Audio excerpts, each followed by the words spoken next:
Hello, dear viewer. The new year is upon us, and I'm ready to make my New Year's resolutions. You see, over the years I've talked about tens of reviewers, and public responses to my opinions have always run the gamut from positive, at times sycophantic agreement, to, Asa, you are fat and gay and fat, and I hope you die in a fire like the fat, lonely virgin you are. Seems there's little use for the middle ground these days, huh, Internet? Anyhow, I digress. In the interest of starting off the new year on the right note, I wish to do an RAR about Chris Bars! But wait, the irate gamer hasn't been relevant in years. Why do you want me to— Asa, do another RAR about NC-17! Does that guy even make videos anymore? Asa, you promised to do a review on Navigator's FS7 review. Alright. Okay, so maybe a few years back I may have promised a few RARs that simply never happened to my original viewership. But come on, how many of my original viewers are still around? I mean, I haven't heard from Vixor or Digeron92 in months, for example. And you guys even took a poll to see which one I should revisit for your amusement. Wow. Alright, I'll bite, but which one should we go for, folks? There doesn't even seem to be a clear consensus here. Well, it's the new year, and one of my New Year's resolutions is that I'll never touch upon any of these guys ever again. After this RAR, of course. So why don't we just go nuts and do all of them?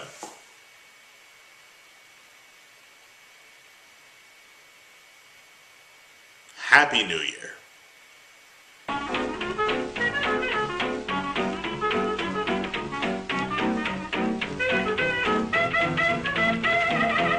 Sometime after like the third or fourth RAR, I'd asked my viewers at the time which Boars video they wanted me to do most, since it still hadn't occurred to me to choose a different subject for variety purposes. The unanimous response, of course, was Monster Party, which had already been out for almost about a year by then. Well, I put it off, chose different people to talk about over and over, and so days became months and then years.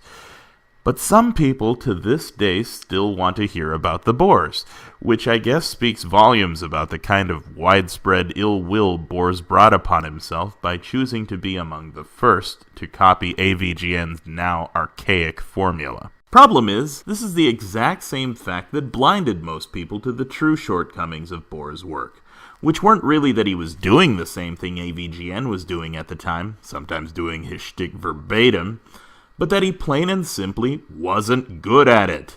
It's a shame the majority of people took the plagiarism argument and harped on it so much that his true deficiencies went virtually undiscussed for years. Well, let's take a look at the fabled Monster Party review and see if we can jog those memories. Gee, thanks for the clarification, Boars. For over a year now, I've been trying to take over the Irate Gamer show with no success. I hired the Predator to sabotage the show. That failed. I reprogrammed Rob the Robot to become a killing machine. Only time you came up with an idea before AVGN. I have one more plan up my sleeve that'll finally destroy the Irate Gamer once and for all. You got him a cameo in AVGN's upcoming movie? Yeah, Boars was never good at writing. There are several things that are always consistent in his videos. Cheesy dialogue, corny jokes, the hackneyed stories he'd tack on to his quote-unquote reviews. They're always there. This one, as you can see, was no different. Actually, the house you're looking for is down the street. Thank you, sir. You know, that was just one guy doing all those voices. I can't believe it. I can't believe this. The biggest Halloween party this side of the city is right down the street, and I'm not even invited to it. Have you considered wearing deodorant? But not only that, I've been getting people all day coming to my door asking, "Where's the Halloween party at?" Yeah, like I care. You complain that you weren't invited, but then you say you don't care. You're quite the troubled individual, Boars. Well, since I'm already in a pissed off mood, this is probably the perfect time to review another game. Or the perfect time to relax in a hot tub, or do some other activity that doesn't involve having to inform or entertain an audience, right? Right? See what we got. Alright, let's see here. What is that? That which you are pointing to appears to be a shelf full of NES cartridges. Any other questions? The occult shelf? Ah, excellent question. No, that's the occult shelf. Occult. Where the hell did this come from? I imagine it came from IKEA. And there's only one game sitting here, too. Monster Party. I wasn't even aware I owned this game. Yeah, I'm sure you're not aware of at least half of what you own, since you only got those games in order to make it look as though you actually play them. Well, maybe I'll just go ahead and try this one out. I mean, what's the worst that could happen? Well, some guy can see your crappy review and decide to record commentary for it over 3 years later.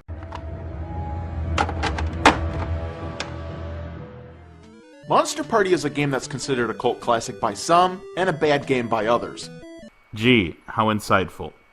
Let me show you why that was such a pointless thing to say in a review, Boars. Is a game that's considered a cult classic by some, and a bad game by others. Chess. Is a game that's considered a cult classic by some, and a bad game by others. Competitive puking. Is a game that's considered a cult classic by some, and a bad game by others. It can be applied to anything. Besides, this is a review. You're supposed to be telling us how you feel about this product, not how you think everybody else does. That's how a review works. The game starts off by introducing us to the main character named Mark. Well, that makes sense. Imagine if they started the game by showing you the ending. On his way home from baseball practice, he's approached by a monster that needs his help in fighting evil monsters that have taken over his world. Sounds like a fun premise for a game to me. Mark agrees to this alliance, and the monster then fuses both their bodies together. Ugh, I said I'd help this guy, not share my body with him. Big deal. You shared your body with every single character you introduced into this video of yours. Yes, folks. That's why every character in the Irate Gamer show sounds like the Irate Gamer. Once the game begins, you'll start off by playing as Mark. But find the magic pill, and the boy Wonder here will turn into the monster for a short period of time. Now, try to remember what he just said, because later on he's going to repeat this fact as though he hadn't already brought it up. Oh, I see. So we're basically operating on the Dr. Jekyll, Mr. Hyde principle. Oh, the hundreds of YouTube videos that have exploited this one error of his. We should be thankful for the laughs we got for nearly 4 years from his very existence. And that's where the main character can turn into a monster and turn back again throughout the game. I love how he made up his own term to explain this cliche, which really needed no explanation. Well, I guess it's okay as long as the transformation doesn't last a fucking fortnight. Now, why does the fact that this game gives him extra options to play with bother him so much? And why did he choose exactly 2 weeks as his punchline word? Did he think that would make him sound smarter? Sorry, Boris. That ship sailed long before you made your Monster Party review. Maybe if your diction didn't sound like a fish trying to gargle molasses, we'd have actually taken you seriously for a change. This simple transformation ends up taking way too much time. Time that could be better spent killing off enemies. Like this weirdo who's engulfed in flames. Engulfed. See what I mean? Stop, drop, and roll, man! You think that's bad? You think that's bad? Just look at these idiots who are buried upside down. The only way to kill them off is by literally beating their asses. Yeah, that's what you're supposed to do. So what is your complaint here, that you actually have to beat something using the weapons given to you? That's called a challenge, son. Let's just hope he doesn't decide to shit on me. He? He who? Who is it you're hoping won't shit on you? The legs? How do you know that's a he? Looks more likely that it's a she, actually. Or, just some awkward-looking plant. Given the boss of the stage, it's safe to assume those are actually supposed to be some sort of monster plants, and whether it's legs or plants, poop doesn't come from those. Now your main goal in this game is to enter these doors that are spread throughout the level, and kill the huge boss inside. Now if you plan on entering these doors while playing as Mark, then you're making a huge mistake. Or, you're just playing the game with a different strategy than let's plug in a Game Genie and hope no one notices. More on that later on. Because Mark is a pussy. The only weapon he has to fight with is a stupid baseball bat with a very short attack range. Yeah, it's called a challenge. Kinda like you trying to speak clear, understandable English. And this is really unfortunate since this boss requires 60 hits just to kill him. 60 hits? I'll be here all damn day. 60 hits? Jesus Christ. No, it's more along the lines of 20 hits. Let me show you.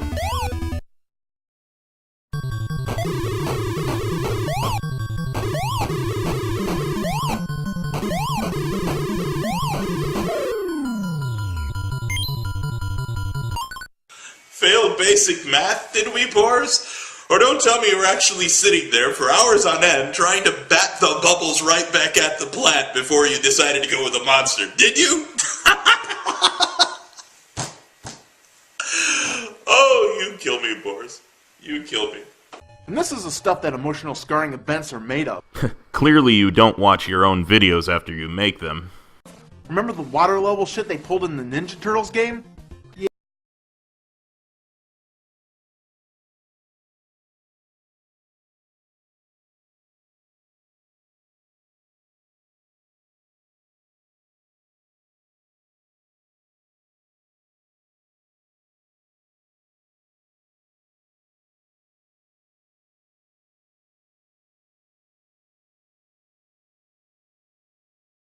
Leopard crawling? Do you think these guys are pussies too?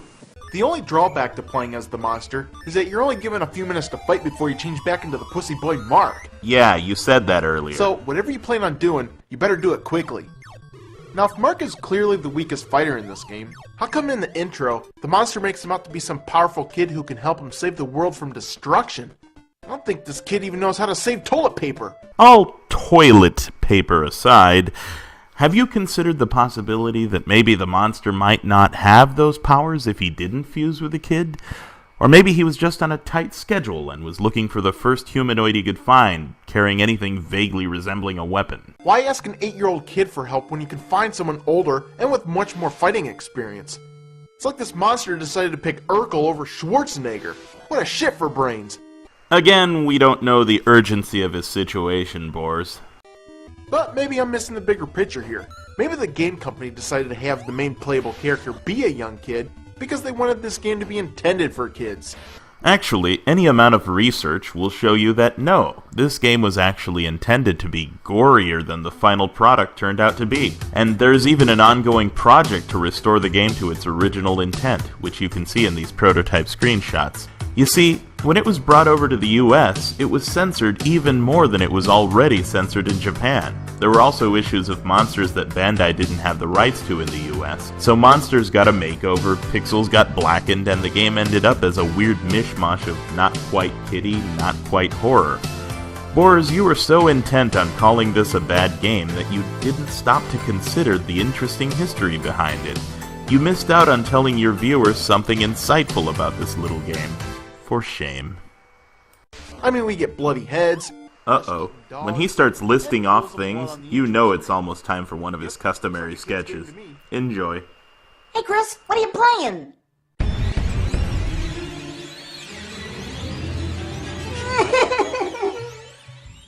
Ah, shit. Now my cousin Joey's gonna have nightmares for a week. A week? Why not a fortnight? Why does this game constantly insist on wasting my time?